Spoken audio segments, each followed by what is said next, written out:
I mean, it's basically a drama about a couple who are going through a rough patch, you could say, and they decide to go on a silent retreat in order to reconnect.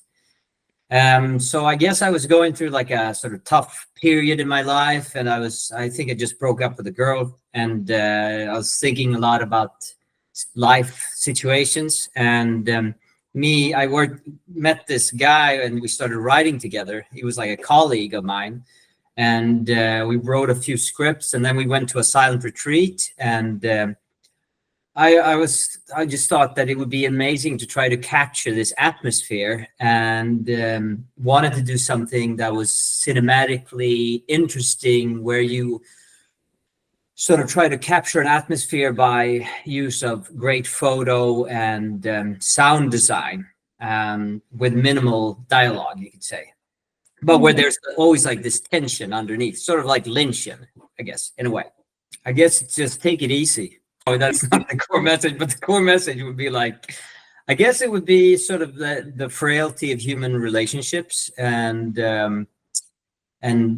how there's a tragic aspects of life, but that there are ways to persevere and to try to accept challenges that we meet along the way, and that it's possible to do that in an authentic and beautiful way. Well, I was very curious. I'm a very extroverted person, and I wrote it together with an introverted person.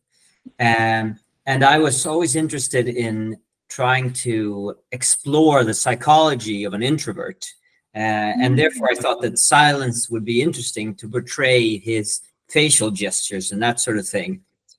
So I wanted to capture someone who's wound up very tight and has like a distance to other people, and to slowly watch that distance unfold as he goes through this crisis.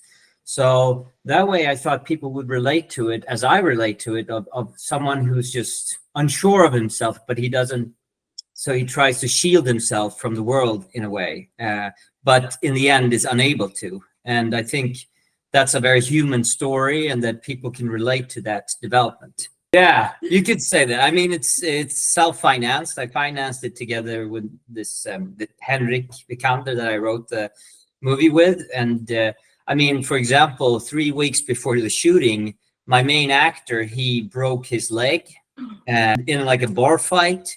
And so I was thinking, oh, what should I do?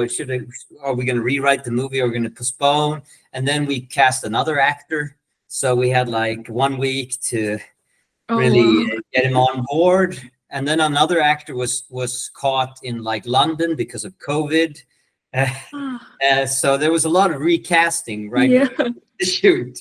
And also when we arrived to the set, there was like a yoga seminar going on, and they were supposed to have the location. So there was like we had to shift it. Yeah. Yada yada. It was quite messy, but in the end, we came out live and with a wonderful picture. Well, I mean, it was very challenging. It's definitely the most challenging thing I've ever done, seeing as how I directed, produced, and financed it. So I was very naive going into how to do this and how to launch it on festivals and how to market it, and it's really been quite exhausting in one way. But what I take with that experience is, I guess, a deeper knowledge of how the sort of film industry works, and which will allow me to, I mean, I made so many great connections during this trip that I'm sure that it's going to be easier the next time I make a movie. And it's going to be easy to recruit people and to find how to release the film. So I'm definitely grateful for that. Well, I was thinking of doing some thriller or something, just like a psychological thriller of exploring.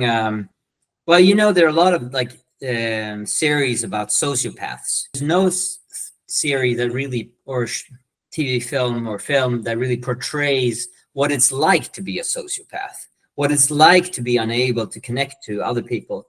So I read this memoir, which was very interesting, of how she, as a sociopath, had to sort of try to mimic the way other people go around, and it is very exhausting. So I was thinking that's an interesting world to explore from a dramatic.